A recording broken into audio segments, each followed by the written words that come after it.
Welcome to WNBA Top Stories Daily. WNBA highlights and stories. Subscribe and stay in the game. It's like a greatest hits collection of missed layups. I can't even believe this is real. I just stumbled across of it. There's two different videos now floating around out there, and it's unbelievable. Angel Reese might have just played one of the boldest cards in WNBA history. Demand more money, or she walks. The twist? Her performance following that threat had fans wondering if she'd mistakenly signed up for a home. Renovation show instead of a professional basketball league. It wasn't just a bad game, it was practically a highlight reel of missed shots.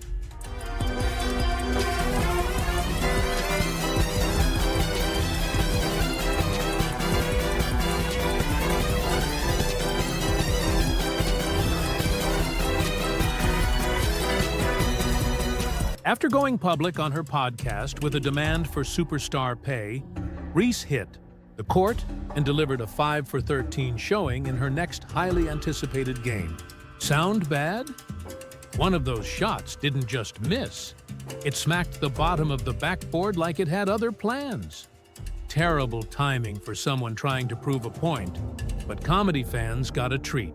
Because I'm hearing if y'all don't give us what we want, we sit out. That's a possibility. I guarantee you, the intelligent folks, and there are plenty in the WNBA, are saying, will you two idiots just shut up? Sit out. Girl, y'all benefited from everything. Y'all youngins benefited from NIL. What does that mean? We deserve more. Let's break it down.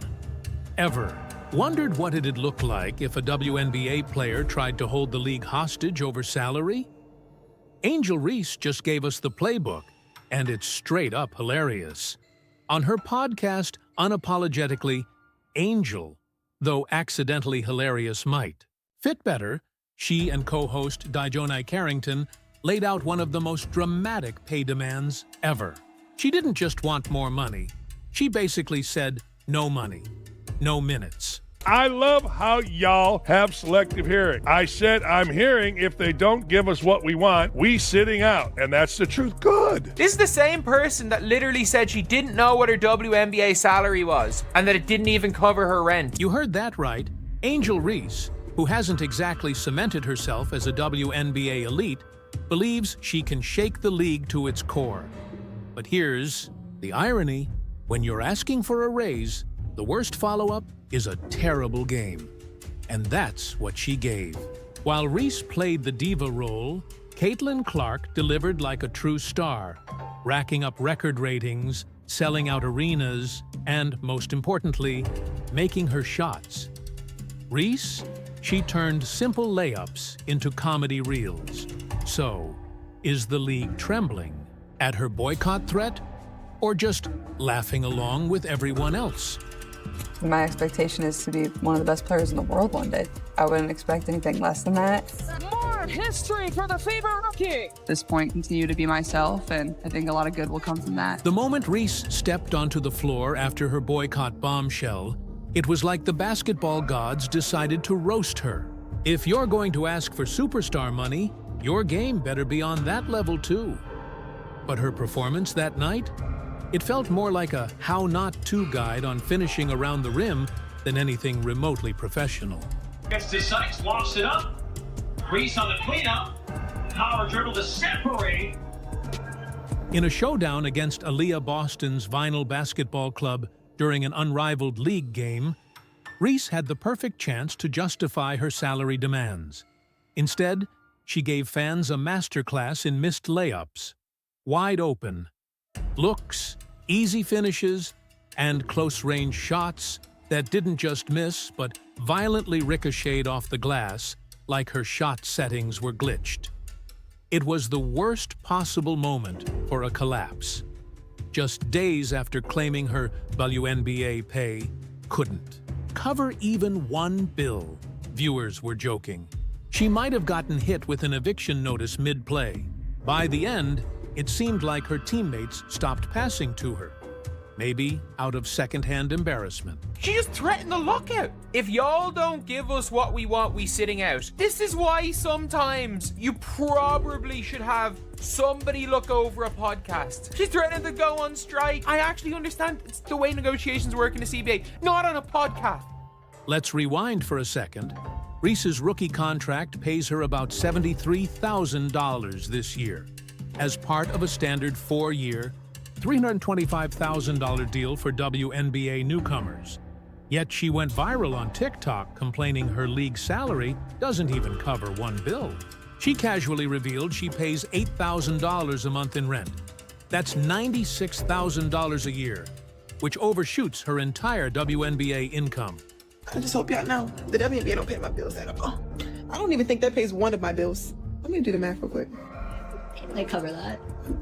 Yeah, it definitely covers that. What is I don't even know my salary. Nobody's saying she can't enjoy her lifestyle. But seriously, if your rent alone outpaces your total WNBA earnings, the issue might not be the league. That's just bad financial planning, Angel. Instead of reevaluating, Reese doubled down, reaffirming her boycott and hopping back on social media to insist she wasn't playing. She's fully prepared to sit out unless her salary demands are taken seriously. No, my rent is more than that. It's $8,000. I'm living beyond my means. Now things get even more amusing. One of Reese's biggest gripes? That incoming rookies like Juju Watkins from USC might earn more than her. Reese vented that while next season's rookies might sign similar rookie-scale deals, future classes could cash in big and surpass the current players. But the women coming in, not this year, but next year. Yeah. The ones coming this year will still be on the rookie contract again. Mm-hmm. The ones that the year after, they gonna get more. They probably gonna be making more than us. Well, they are. I'm hurt. They are. Yeah. I've been in the meetings. They are. But Angel, that's not some massive injustice. That's just how contracts work in pro sports. She signed a standard 4-year rookie deal. Even if the WNBA updates its collective bargaining agreement and raises salaries for incoming players, her contract still stands. That's how every league runs. Imagine second-year NBA players asking for a raise every time the salary cap bumps up. It's just not how this business operates. Like, if I'm an NBA owner, I didn't get rich by wasting a couple million on something that has no chance of making money. These two, sit out. Sit out. See what happens. Now, I would miss watching the Fever. I would miss watching Caitlin Clark, but I wouldn't miss anything else. Let's not forget, last year, the WNBA lost nearly $40 million. They're hardly operating with the financial power of the NBA. The league simply isn't in a position to tear up contracts just because Angel Reese finds hers unsatisfactory. You lost 40, 50 million. You know who would clap for you all sitting out? The NBA. So they don't have to subsidize your dumbasses to the tune of 40 to 50 million a year. 12, let's focus on what really matters, how you perform. If you're asking for VIP treatment, your game better reflect that. But instead, Reese is out here clanging layups like she's testing the durability of the rim. Let's be real. If Angel Reese truly believes she deserves more than her WNBA contract, she'd better start proving it with actual performance. Because so far, she's leading the league in botched close-range shots. Final as a club has not made a three-pointer. Grace turnaround, no good. Final third in the league in three-point field goals. Reese looks to stick with it, hands it back. Angel Reese, no. Here's the real problem. The stats tell a very different story. Angel Reese claims to be one of the top stars in the league, but when you look at the numbers, the audience isn't tuning in for her. In fact, every time she's played without Caitlin Clark on the opposite team, viewership has noticeably dropped. Angel Reese last night, once again, had one of the worst shooting games in the history of planet Earth. For what's supposed to be a big, I mean, what in the hell is going on here? I understand her team won. I get it. 5 of 13 from the field. 13 rebounds, 5 offensive rebounds, only 10 points. Turns out, fans aren't rushing to watch Reese miss shots and complain about her salary. They're showing up for the real stars, and we all know who they are. Let's be honest, if Reese was really a ratings magnet, wouldn't her games be packed? Wouldn't her jerseys be flying off the shelves? Wouldn't fans be scrambling for tickets? Instead, Caitlin Clark is dominating ticket sales, merchandise, and TV ratings.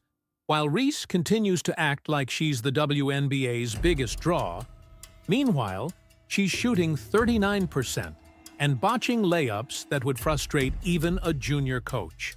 This is the same player that just came out and said, if they don't pay them the bag in the WNBA, we sitting out. Quote, we sitting out. What? I mean, after seeing her miss routine layups over and over and over again, I'm like, how the hell can this person possibly be demanding more money from anyone? That viral missed layup compilation? Easily one of the funniest clips of the year. We're talking wide-open shots, uncontested lanes, and yet Reese is finding new ways to miss them. At this point, someone needs to check if she has a beef with the backboard because she's been taking it to the cleaners every game. Oh, Reese! 3 on 3, part 13, let's get it! Classic long 2. Bang! PSA, no rims or backboards were harmed during the filming of this video. But viewers are encouraged to look away. Bang! What? Bang! I heard her say that she might sit out if the WNBA doesn't pay her what she deserves. Say $1 million for every missed layup is fair. Bang! We are step petting queen properly. Fair wages for all. I repeat, fair wages. Remember, they're coming to see her. Long 2, butter pecan. Bang! Naturally, the internet had a field day once those missed layup clips went viral. Fans flooded the comment sections with sharp sarcasm. Comments like, "Pay her max," popped up under her worst misses. Some users didn't. Hold back, mocking Reese as a bricklayer and questioning her scoring ability with lines like, "She's so overhyped," and "Ree's the only one who can make a layup look complicated." Guys, how many times have I said she shouldn't be practicing no jumpers from nowhere? I mean, she ought to be just layup after layup after layup. Because let's be real, a lot of the heat she takes is because of this. And it's because it's not to be believed. But let's get serious for a second. This isn't how you prove your worth for a pay raise. Imagine walking into your boss's office, demanding a raise, and immediately failing at the simplest task in your role. That's exactly what Reese did. She asked for more money, then followed it up with a highlight reel of missed layups. It's almost too perfect. Say what you want about Angel Reese. You can't tell me she isn't the star of every show every time she's on the court. I can't even hate on this. She's Larry, Moe, and Curly all at once. The Three Stooges. I mean, wow. Come on. I think the worst part is Lisa Leslie risked her legacy of credibility coaching her with no visible improvement so far anyways. Good God, laugh out loud. But she gets rebounds. She's threatening leagues over pay. Meanwhile, Caitlin Clark is out there actually lifting the WNBA, selling out arenas, smashing ratings, and playing like a true superstar. As Reese pushes for a payday she hasn't earned, Clark is letting her performance speak for itself. That's the difference between someone who is a star and someone who just wants to be one. At this point, Reese might want to rethink her boycott plans, because based on her performance, the league might not even miss her. And isn't she shooting like 35% from the field? Can somebody tell me who in the world watches a 35% shooter from the paint that is basically grabbing her own rebounds from her own missed shot? When it comes to measuring real influence, social media likes and podcast clips don't mean much. True impact is shown in viewership numbers. And for Angel Reese, those numbers are bleak. The unrivaled league she's part of launched with great excitement. But now the interest has dropped dramatically, with viewership falling below 100,000. This isn't just a dip. It's a full-on crash, signaling that people just aren't tuning in for her. But her attention, her notoriety is based off Caitlin Clark. Because she wins the national title, first thing she does, she mocks Caitlin Clark. And then she doesn't even celebrate with her teammates. So she's made it personal with Caitlin Clark. Then she's played off of that. Reese's supposed stardom becomes even more questionable when you realize one of her unrivaled league games couldn't even outdraw a random NCAA matchup between UCLA and Nebraska on the Big Ten Network. When a college game outperforms a pro league game, it raises real concerns. If Reese is as impactful as she says, why aren't fans showing up? Yes, it is unrivaled. It is also unwatched.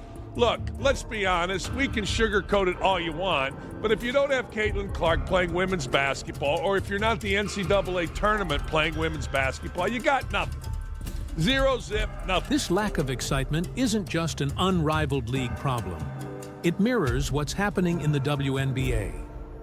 Games featuring Caitlin Clark regularly sell out, while games headlined by Reese struggle to fill seats. You can't argue with empty seats or low ratings. Both clearly indicate who is driving the popularity of women's basketball, and it's not Angel Reese. Actually, if you really want to go into business, you need to pay some money back. You made absolutely nothing. You haven't really enhanced the league. Caitlin Clark has. We have to be completely honest about this, whether we like it or not. 90% of this revived or renewed interest is really based around one singular player. While Reese stays busy with contract demands and ultimatums, Clark takes a completely different approach. Rather than trying to brand herself as the key to the WNBA's growth, she expresses gratitude for the league's progress. I think the WNBA is in an amazing place, probably further than most expected, Clark said in a recent interview. That's the contrast. One player threatens walkouts, while the other embraces the moment. I mean, I'm not huge on comparing the WNBA to the NBA. I don't really think that's fair.